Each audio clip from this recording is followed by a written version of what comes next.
Chapter 13, Deep Magic from the Dawn of Time. It's a confusing picture. I'll put it up there for a while for you to look at. Very confusing.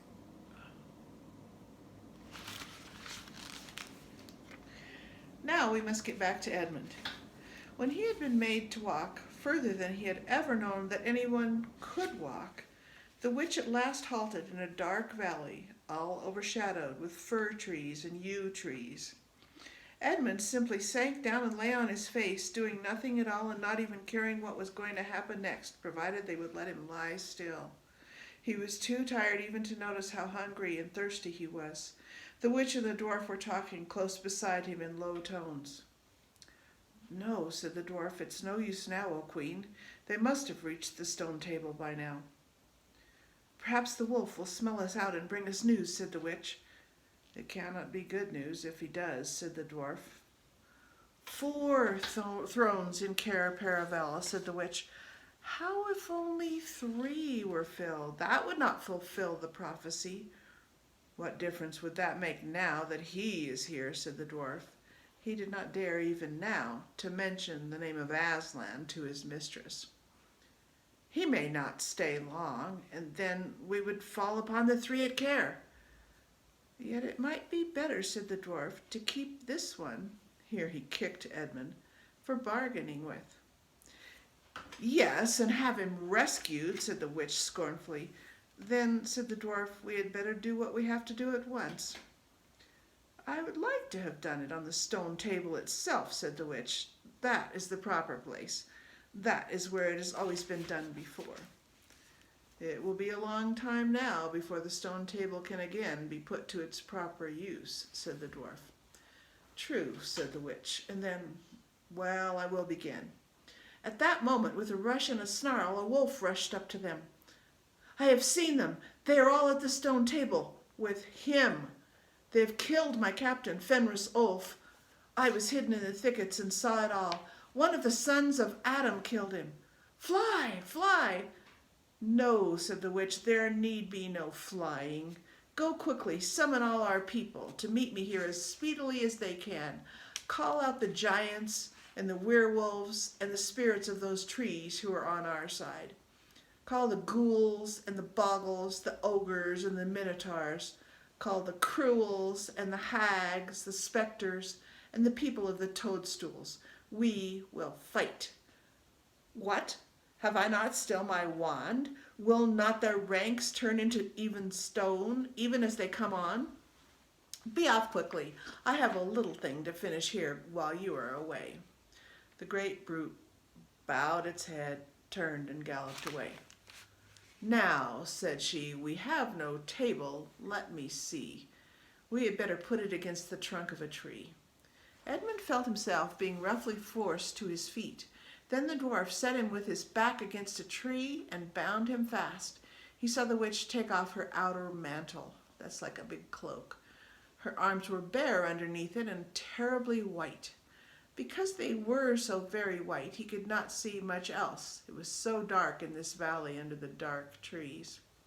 "Prepare the victim," said the witch, and the dwarf undid Edmund's collar and folded back his shirt at the neck.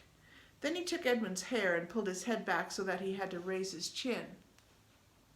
After that Edmund heard a strange noise. Whiz, whiz, whiz. For a moment he couldn't think what it was. Then he realized it was the sound of a knife being sharpened. At that very moment he heard loud shouts from every direction, a drumming of hoofs and beating of wings, a scream from the witch, confusion all around him. And then he found he was being untied. Strong arms were around him, and he heard big, kind voices saying things like, "Let him lie down, give him some wine. Drink this, steady now, you'll be all right in a minute." Then he heard the voices of people who were talking not to him but to one another, and they were saying things like, "Who's got the witch? I thought you had her. I didn't see her after I knocked the knife out of her hand. I was after the dwarf. Do you mean she's escaped? A chap can't mind everything at once. What's that? Oh, sorry, it's only an old stump." But just at this point, Edmund went off in a dead faint. Whew. Presently the centaurs and unicorns and deer and birds, They were, of course, the rescue party which Aslan had sent in the last chapter, all set off to go back to the stone table, carrying Edmund with them. But if they could have seen what happened in that valley after they had gone, I think they might have been surprised. It was perfectly still, and presently the moon grew bright. If you had been there, you would have seen the moonlight shining on an old tree stump and on a fair-sized boulder. But if you had gone on looking, you would gradually have begun to think there was something odd about both the stump and the boulder. And next you would have thought that the stump did look really remarkably like a little fat man crouching on the ground. And if you had watched long enough, you would have seen the stump walk across to the boulder, and the boulder sit up and begin talking to the stump. For in reality, the stump and the boulder were simply the witch and the dwarf. For it was part of her magic that she could make things look like what they weren't. And she had the presence of mind to do so at the very moment when the knife was knocked out of her hand. She had kept hold of her wand also, so it had been kept safe too. When the other children woke up next morning, they had been sleeping in piles of cushions in the pavilion. The first thing they heard from Mrs. Beaver was that their brother had been rescued and brought into camp late last night, and was at that moment with Aslan. As soon as they had breakfasted, they all went out, and there they saw Aslan and Edmund walking together in the dewy grass, apart from the rest of the court. There is no need to tell you, and no one ever heard, what Aslan was saying, but it was a conversation which Edmund never forgot. As the others drew near, Aslan turned to meet them, bringing Edmund with him. "Here is your brother," he said, "and there is no need to talk to him about what is past." Edmund shook hands with each of the others and said to each of them in turn, "I'm sorry," and everyone said, "That's all right." And then everyone wanted very hard to say something which would make it quite clear that they were all friends with him again, something ordinary and natural, and of course no one could think of anything in the world to say. But before they had time to feel really awkward, one of the leopards approached Aslan and said, "Sire, there is a messenger from the enemy who craves an audience." "Let him approach," said Aslan. The leopard went away and soon returned, leading the witch's dwarf. "What is your message, son of earth?" asked Aslan. "The Queen of Narnia and Empress of the Lone Islands desires a safe conduct to come and speak with you," said the dwarf, "on a matter which is as much to your advantage as to hers." "Queen of Narnia, indeed," said Mr. Beavers, "of all the cheek." "Peace, Beaver," said Aslan. "All names will soon be restored to their proper owners. In the meantime, we will not dispute about noises. Tell your mistress, son of earth, that I grant her safe conduct on condition that she leaves her wand behind her at that great oak." This was agreed to, and 2 leopards went back with the dwarf to see that the conditions were properly carried out. "But supposing she turns the 2 leopards into stone," whispered Lucy to Peter. I think the same idea had occurred to the leopards themselves. At any rate, as they walked off, their fur was all standing up on their backs and their tails were bristling, like a cat's when it sees a strange dog. "It'll be all right," whispered Peter in reply. He wouldn't send them if it weren't.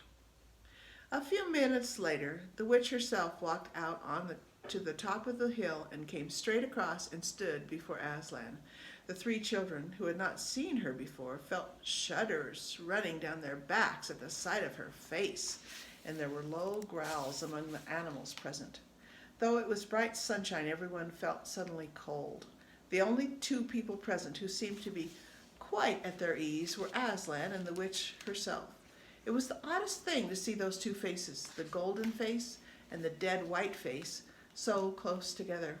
Not that the witch looked Aslan exactly in his eyes. Mrs. Beaver particularly noticed this.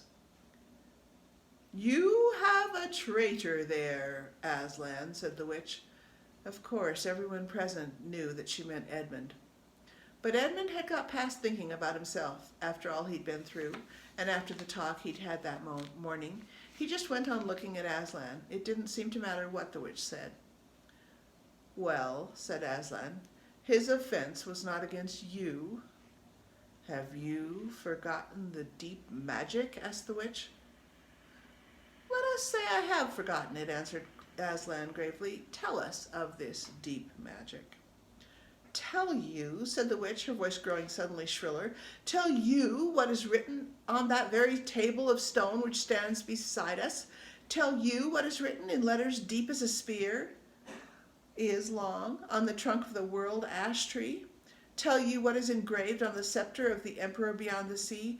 You at least know the magic which the emperor put into Narnia at the very beginning. You know that every traitor belongs to me as my lawful prey, and that for every treachery I have a right to a kill. Oh, said Mr. Beaver, so that's how you came to imagine yourself a queen, because you were the emperor's hangman. I see. Peace, Beaver, said Aslan with a very low growl. And so, continued the witch, that human creature is mine. His life is forfeit to me. His blood is my property. Come and take it then, said the bull with the man's head in a great bellowing voice. Fool, said the witch with a savage smile that was almost a snarl. Do you really think your master can rob me of my rights by mere force? He knows the deep magic better than I. He knows that unless I have blood, as the law says, all Narnia will be overturned and perish in fire and water. It is very true, said Aslan. I do not deny it. Oh, Aslan, whispered Susan in the lion's ear. Can't we, you won't, will you? Can't we do something about the deep magic? Isn't there something you can work against it? Work against the emperor's magic, said Aslan, turning to her with something like a frown on his face. And nobody ever made that suggestion to him again. Edmund was on the other side of Aslan, looking all the time at Aslan's face. He felt a choking feeling, and wondered if he ought to say something. But a moment later he felt that he was not expected to do anything except to wait and do what he was told. Fall back, all of you, said Aslan, and I will talk to the witch alone. The owl obeyed. It was a terrible time, this, waiting and wondering while the lion and the witch talked earnestly together in low voices. Lucy said, "Oh, Edmund," and began to cry. Peter stood with his back to the others, looking out at the distant sea. The beavers stood holding each other's paws with their heads bowed. The centaurs stamped uneasily with their hoofs, but everyone became perfectly still in the end, so that you noticed even small sounds like a bumblebee flying past, or the birds in the forest down below them, or the wind rustling the leaves, and still the talk between Aslan and the White Witch went on. At last they heard Aslan's voice. "You can all come back," he said. "I have settled the matter. She has renounced the claim on your brother's blood." And all over the hill there was a noise as if everyone had been holding his breath and had now begun breathing again, and then a murmur of talk. They began to come back to Aslan's throne. The witch was just turning away with a look of fierce joy on her face when she stopped and said, "But how do I know this promise will be kept?" Roared Aslan, half rising from his throne, and his great mouth opened wider and wider, and the roar grew louder and louder, and the witch, after staring for a moment with her lips wide apart, picked up her skirts and fairly ran for her life.